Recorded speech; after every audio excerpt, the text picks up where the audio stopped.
দেখুন, সুদমুক্ত ঋণ ক্ষুদ্র ঋণ আপনি কিভাবে অ্যাপ্লাই করবেন, কিভাবে আমার কাছে আপনি চাইবেন। কমেন্ট বক্সে আপনার মোবাইল নাম্বারটা আপনি দিয়ে যাবেন।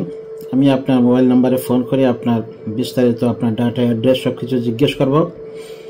তারপর ধারাবাহিকভাবে আপনাকে আমি তদন্ত করব, যাচাই করব।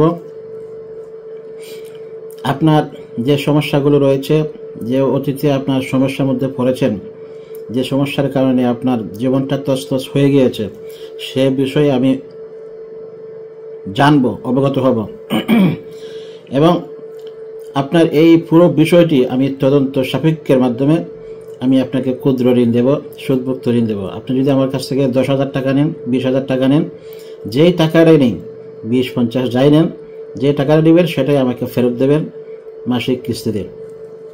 একটা টাকাও বেশি দিতে হবে না, একটি পয়সাও বেশি দিতে হবে না। আপনাকে যাচাই করতে আমার 2-1 মানুষ, 5 জন মানুষ যারা যাবে, তাদের খরচটাও আমি বহন করব।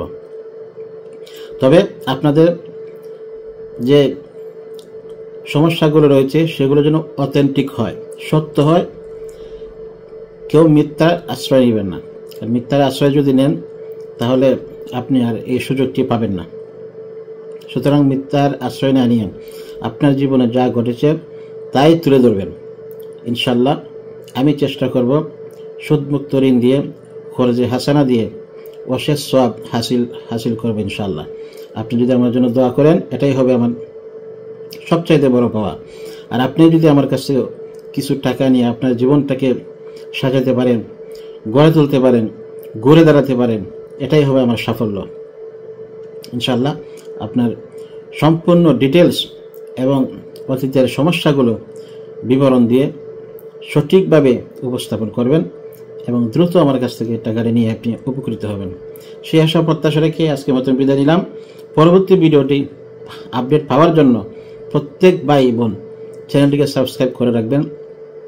এই চ্যানেলটি মানবতার জন্য কাজ করে যাবে, মানুষের জন্য কাজ করে যাবে, অসহায় মানুষের জন্য পাশে দাঁড়াবে, অসহায় মানুষকে সহযোগিতা করে তার ইচ্ছা আকাঙ্ক্ষাকে বাস্তবায়ন রূপে দাঁড় করানোর জন্য এই চ্যানেলটি বিশেষভাবে কাজ করবে ইনশাআল্লাহ। সবাই চ্যানেলটি সাবস্ক্রাইব করবেন, পাশে থাকবেন, একটি লাইক এবং কমেন্ট করে চ্যানেলটির রিচ এঙ্গেজমেন্টটা বাড়িয়ে দেবেন। ধন্যবাদ সবাইকে, ভালো থাকবেন। দেখা হচ্ছে পরবর্তী ভিডিওতে। আসসালামু আলাইকুম ওয়া রাহমাতুল্লাহি ওয়া বারাকাতুহু।